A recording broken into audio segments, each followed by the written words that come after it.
네, 오늘은 여러분과 함께 다니엘서 2장에 대해서 말씀을 함께 나누도록 하겠습니다.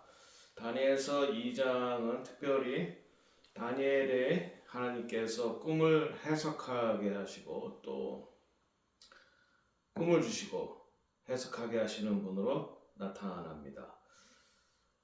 사도행전 2장 17절에 보면은 하나님이 말씀하시기를 말세에 내가 내 영을 모든 육체에 부어주리니 너희의 자녀들은 예언할 것이요 너희 젊은이들은 환상을 보고 너희 늙은이들은 꿈을 꾸리라. 이렇게 말씀하고 있습니다. 우리가 지금 마지막 때에 살고 있다는 것은 누구나 다 인정하는 일입니다. 마지막 때라는 건 예수님께서 다시 오실 때가 가깝다. 저희 다이소 장막의 지난 화요일에 오소독스 랍비 중에 한 분인 이삭 낙기, 예루살렘에서 태어난 오소독스 레바인데 그분이 저희 집에 오셨는데 그분이 오신 목적은 예루살렘에 지금 있는 전쟁 고아들 그리고 전쟁 미망인들 돕기 위해서 후원금을 모금하기 위해서 오셨죠. 그런데 저희들과 대화하는 중에 그분이 예수와를 메시아로 받아들이지 않는 분인데 메시아가 오는 발자국 소리가 들린다 라고 할 정도로 그분도 지금 우리가 살고 있는 때가 마지막 때다. 메시아가 다가오고 있다 라고 하는 것을 말씀을 하셨습니다. 그래서 우리가 굉장히 공통적인 것이 많다. 오소독스 레바인 비록 야스와를 믿지 않지만 구약을 알고 있고 또 특별히 제가 이번 지난주부터 설교한 다니엘서에 대해서 그분이 특별히 다니엘은 남유다가 바벨론에서 망하고 남유다에서 포로로 잡혀간 세대죠. 그 세대 후손들이 다시 이스라엘 70년 후에 다시 예루살렘으로 돌아오지 않고 계속해서 남아있던 사람들이 있었습니다. 그분의 후손입니다. 계속해서 남아있다가 1948년 이스라엘이 독립한다는 얘기 듣고 그 당시 이란이죠. 이란에서의 모든 재산, 굉장히 부자였다 그래요. 그 할아버지가. 굉장히 부자였는데 그 유산을 다 놔두고 350년 된 토라 하나 짊어지고 예루살렘에 와서 처음에는 굉장히 어렵게 사셨다고 하는데 바로 이 다니엘과 함께 포로로 끌려갔던 사람들의 후손들이 아직도 이스라엘의 일부는 남아 있다고 합니다. 그분들이 다 알리야 할 때까지 또 우리가 그분들을 도와드리고 있습니다.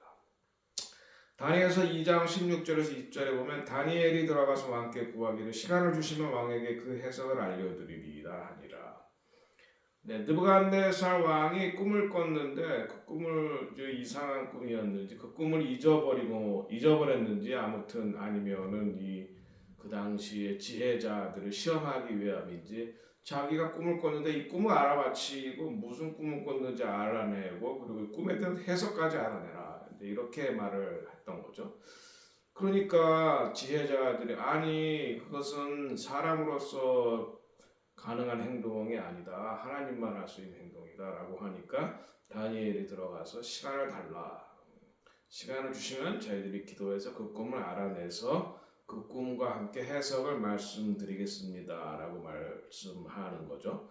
이에 다니엘이 자기 집에 들어가서 그 친구 하나냐와 미사엘과 사라에게 그 일을 알리고 여기서 이제 합심해서 하는 기도가 중요합니다. 다니엘 혼자 기도한 게 자기 친구들과 합심해서 우리 함께 기도하자. 금식할 수도 있고 어쨌든 함께 기도하자 라고 한 거죠. 하늘에 계신 하나님이 이 은밀한 일에 대하여 불쌍히 여기사 다니엘과 친구들이 바벨론의 다른 지혜자들과 함께 죽임을 당하지 않게 하시기를 그들로 하여금 구하게 하니라.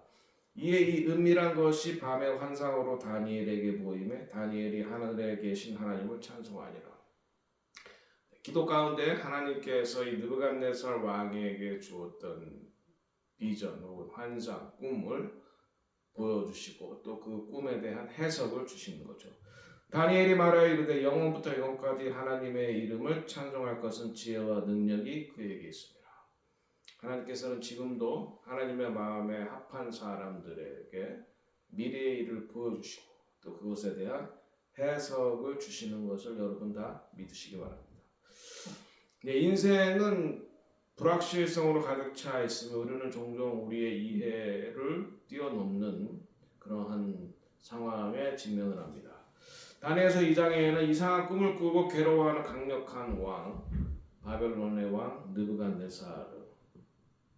그 당시 바벨론이 세계를 지배하는 그러한 강력한 왕국이었죠. 그리고 예루살렘을 점령하고 포로로 잡아갔죠.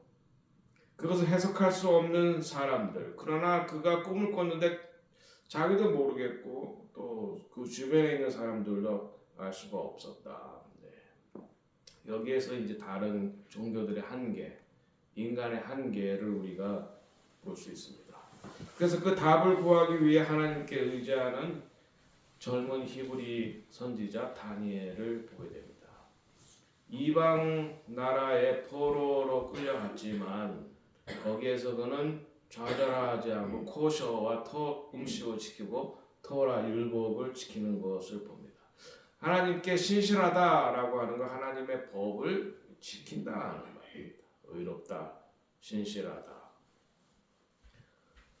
그래서 이 장 하나님께서 인간의 역사를 주관하고 계시며 그분은 신비와 미래를 계시하시고 하나님께서 인간의 역사를 주관하신다. 역사를 이미 정해 놓으셨다.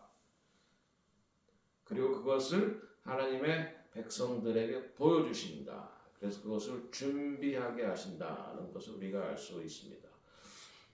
먼저 다니엘서 2장 1절 13절까지는 느부갓네살 왕이 신비로운 꿈을 꾸었고 지혜로운 사람들에게 답을 구했습니다.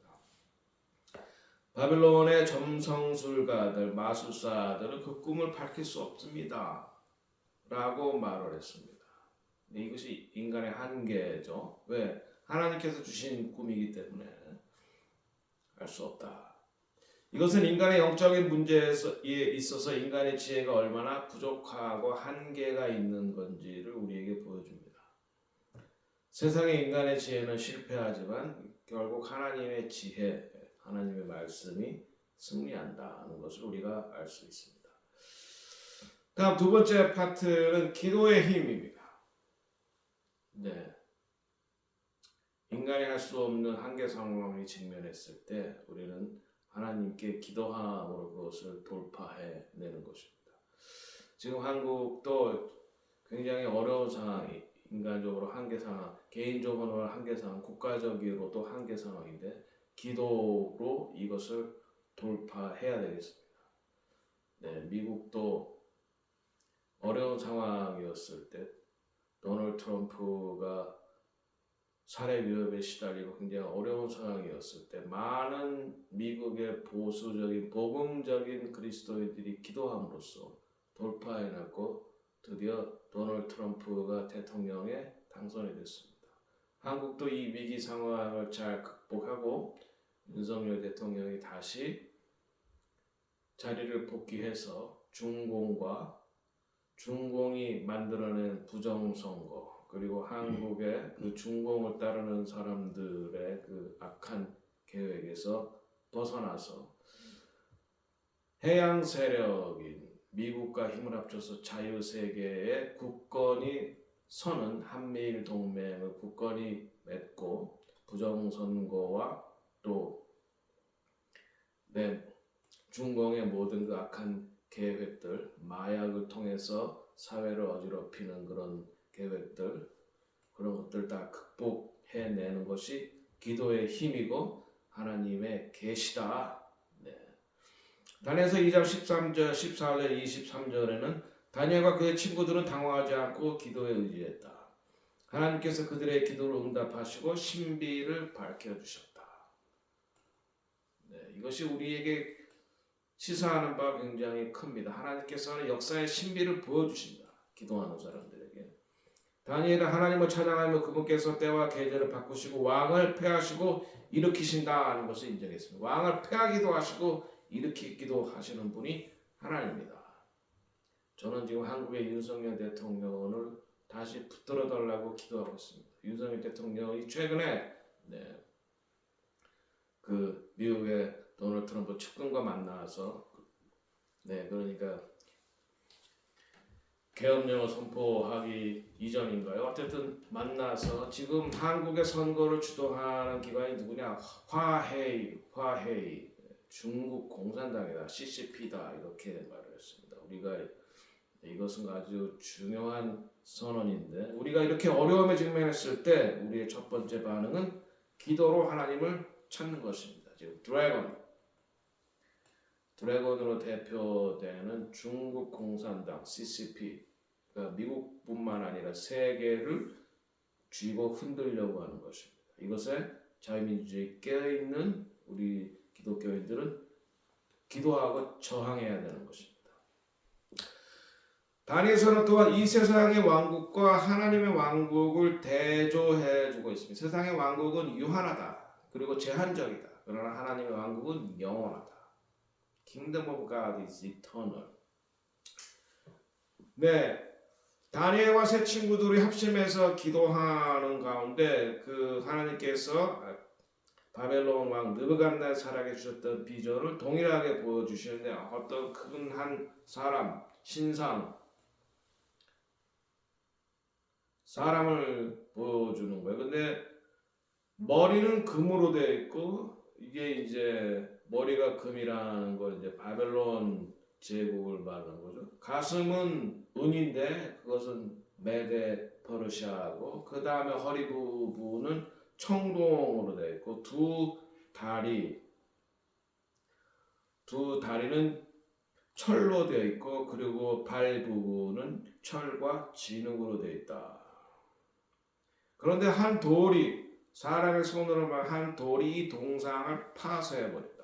바로 이 골드, 실버, 그러니까 금, 은, 그리고 청동, 그리고 철, 그리고 철과 진흙, 이것은 역사에 나타날 그 왕국들을 말하는 거죠. 특별히 이스라엘과 관련된 이스라엘을 파괴시켰던 바벨론이 그랬고 메데 퍼르시아가 그랬고 그리스가 그랬고 로마가 그랬고 그런데 마지막 열 발가락은 철과 진흙이 섞여 있다. 이것은 마지막 때에 나타날 열 나라의 그 연합을 말하는데 철과 진흙은 서로 섞일 수가 없는 거죠. 이것이 마지막 때 일어날 열 나라의 연합, 이것이 바로 크리스천덤. 이건 말하면 또 다른 말로 말하면 크리슬람, 기독교와 모슬렘 국가로 이루어진 마지막 때의 열 나라가 아닌가. 저는 그렇게 해석을 합니다. 바로 이와 같은 그 신상을 본 거죠. 4개의 금속으로 금, 바벨론, 실버, 메데 페르시아, 브론즈, 그리스, 아이론은 바로 로마로 말하고 밑에 발가락은 철과 그 다음에 진흙이 섞여 있는데 바로 마지막 때에 나타날 열 나라의 연합. 굉장히 봐서 철과 진흙이라고 하는 서로 잘 섞이지 않는 금속이기 때문에 이것은 바로 이제 유럽의 기독교, 과거의 이제 기독교가 지금은 유럽도 다 모슬렘으로 됐으니까 모슬렘과 기독교, 과거의 기독교였던 나라들의 연합, 마지막 때 나타날 열 나라 연합을 말하고 있다. 그래서 이것에 대한 해석이 그러니까 먼저 이스라엘을 파괴하려고 했던 나라들은 이집트, 아수르죠. 아수르가 북왕족을 멸망시키고 그 다음에 바벨론이죠. 그 다음에 메데, 페르시아, 그 다음에 그리스, 그 다음에 로마, 그 다음에 마지막 때 열 발가락이 바로 마지막 때 나타날 그 열 나라의 연합으로 결국 이 나라가 이제 적그리스도의 나라가 되어서 마지막 때에 이스라엘과 성도들 그리고 신부들을 멸망시키려고 하겠죠. 마지막 때에 대한 일들을 하나님께서 바벨론의 왕 느부갓네살에게 먼저 보여주시고 그 다음에 다니엘에게 보여주신 것이다. 그래서 이 큰 동상의 꿈 다니엘서 2장 31절 35절 느부갓네살 왕은 금은 노철 그리고 진흙으로 만든 거대한 동상을 봅니다. 그런데 인간의 손이 아닌 돌이 동상을 치고 산산이 부수게 되고 그 돌은 온 지구를 가득 채우는 큰 산이 됩니다. 네, 이것을 통해서 하나님께서는 인간의 왕국은 다 이렇게 제한적이다. 강력해 보이지만 그리고 불안정하다. 결국은 하나님의 나라에서 다 멸망될 것이다. 인간의 역사는 다 제한적이다. 하나님께서 인간의 역사를 6천년으로 제한하시고 그 다음에 예수님이 다스리시는 천년왕국이 있고 그 다음에 새 예루살렘, 영원한 새 예루살렘이 있다라고 하는 것을 요한계시록과 다니엘서를 통해서 우리가 알 수가 있는 것입니다. 그 다음에 세 번째 파트는 왕국이 되는 돌입니다. 다니엘서 2장 44절에서 45절. 그 돌은 그리스도에 의해서 예수 그리스도에 의해서 세워진 하나님의 왕국, 교회와 신부들을 상징합니다. 여기서 말하는 교회란 유대인과 이방인이 함께, 그리고 신부란 정결, 거룩함을 말하는 것입니다. 인간의 손으로 만든 것이 아니라 신성하고 영원하며 멈출 수 없습니다. 세상의 왕국과 달리 하나님의 왕국은 결코 파괴되지 않습니다. 여기서 우리가 얻을 수 있는 핵심 진리는 하나님의 왕국은 인간의 야망에 의해 세워지지 않고 하나님의 주권적인 뜻에 따라서 예수 그리스도께서 보혈로 피로 값주고 사신 당신의 몸인 교회, 그리고 신랑을 기다리는 신부, 예수 그리스도를 기다리는 신부, 거룩한 신부의 모습을 마지막 때에 회복해야 된다는 것입니다. 자, 그래서 적용, 우리는 어디에 신뢰를 둬야 됩니까? 당연히 세상의 권력에 희망을 두는 것이 아닙니다. 정치, 부, 국가는 다 사라질 것입니다. 권력도 사라집니다. 하나님의 왕국의 시민만이 영원한 것입니다. 우리는 그리스도의 대사입니다. 하나님의 흔들리지 않은 통치를 신뢰해야 됩니다. 하나님의 말씀을 신뢰하고 하나님의 약속을 신뢰하고 하나님과의 언약을 신뢰해야 됩니다. 하나님께서 언약에 신실한 분이기 때문입니다. 세상이 아무리 혼란스러워도 하나님께서 컨트롤하신다. 미국 상황도 컨트롤하시고 한국 상황도 하나님께서 통제하신다. 하나님께서 주관하신다. 그러니까 우리가 하나님 앞에 한국의 상황을 올려드리고 기도를 나아가야 된다. 자, 그리고 마지막 파트에서는 하나님께서는 자신을 공경하는 자를 영화롭게 하신다. I honor him who honors me. 이에 느부갓네살 왕이 엎드려서 다니엘에게 절하고 명하여 예물과 향품을 주라고 말합니다. 그것은 무엇이냐? 야, 이거 다니엘이 보니까 자기의 꿈도 다 알아맞히고 그것에 대한 해석도 다 하는 걸 보고, 야, 다니엘이 믿는 하나님 아바 야훼 엘로힘이야말로 진짜 신이다, 참신이다. 너희들은 다, 너희들이 믿는 신들은 다 거짓이야. 참 신이 있으면 거짓 신이 있는 거죠. 왕이 대답하여 다니엘에게 이르되 너희 하나님은 참으로 모든 신들의 신이요 모든 왕의 왕 주제시로다. 내가 능히 은밀한 것을 나타내셨으니 내 하나님은 또 은밀한 것을 나타내시는 이시로다. 왕이 이에 다니엘을 높여 귀한 선물을 많이 주며 그를 세워 바벨론 온 지방을 다스리게 하며 또 바벨론 모든 지혜자의 어른을 삼았습니다. 또 왕이 다니엘의 요구대로 사드락과 메삭과 아벳느고를 세워 바벨론 지방의 일을 다스리게 하고 다니엘은 왕궁에 있었다.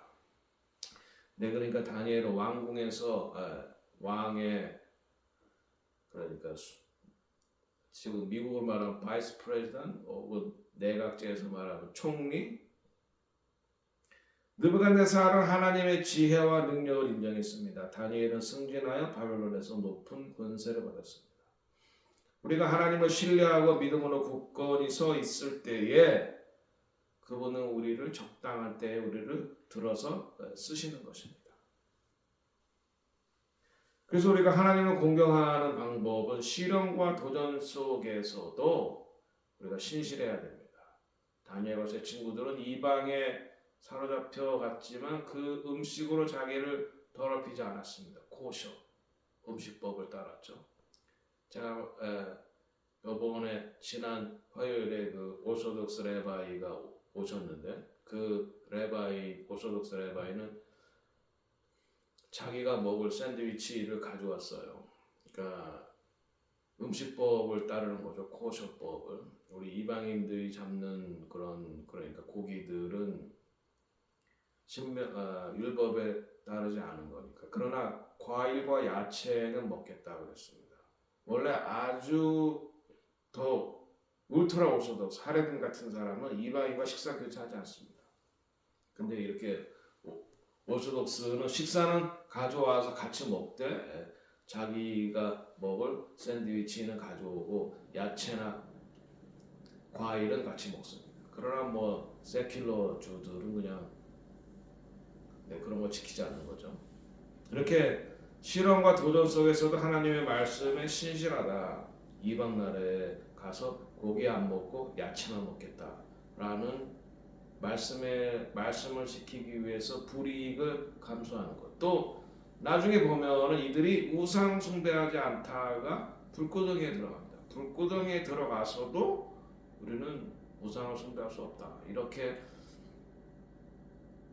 하나님 앞에 충성하는 모습을 보여주는 그것이 믿음입니다. 충성하는 것. 그 믿음을 보시고 하나님께서 그들을 축복하시고 그들을 바벨론 왕국의 높은 지위에서 그들을 사용하신다는 것을 우리가 볼 수가 있는 것입니다. 다니엘서 2장의 교훈입니다. 하나님은 우리의 미래를 결정하시고 그의 계획을 당신의 백성들에게 계시하십니다. 그래서 우리는 하나님의 우리를 향한 뜻, 계획 이것을 알기 위해서 하나님 앞에 기도해야 됩니다. 우리의 모든 주권이 하나님께 있다. 그리고 인간의 지혜는 제한적이지만 하나님의 지혜는 완벽합니다. 하나님의 왕국은 영원하며 모든 지상의 권세는 일시적인 것입니다. 기도와 믿음은 여기서 이제 기도는 금식 기도를 포함해서 금식과 기도는 하나님의 계시를 이 땅에 끌어내리고 하나님의 은혜를 우리에게 나눠 주는 것입니다. 하나님 인간의 역사를 주관하신다는 확신 속에서 우리가 합심하여서 혼자 기도할 때도 있고 합심해서 같이 기도할 때도 있고 지금 우리 한국 사회는 합심해서 같이 기도하고 행동할 때인 것입니다. 여섯 번째, 하나님은 그분을 공경하는 자들을 공경하십니다. 하나님을 만홀히 여김을 받지 않으시는 분이십니다. 우리가 구원은 하나님의 은혜로 받는 것입니다. 예수의 보혈로만 구속, 죄 사함을 받는 것입니다. 죄 사함 받은 우리가 우리 자신을 거룩하게 하나님의 말씀대로 살아갈 때에 하나님께서는 우리를 높이십니다. 일곱 번째, 그의 명령을 지키고 기도하는 것은 하나님을 공경하는 것입니다. 먼저 명령을 지키고 우리 자신을 거룩하게 하고 거룩하게 했을 때 하고 우리가 하나님 앞에 우리의 문제를 간구할 때 하나님께서 우리의 기도를 들으시고 응답하셔서 당신의 계획을 보여주시고 그것을 해석하게 하시고 그것에 대해서 준비하게 하시고 우리에게 깨달음을 주신다. 이것이 우리가 다니엘서 2장을 통해서 얻을 수 있는 교훈인 것입니다. 기도하겠습니다.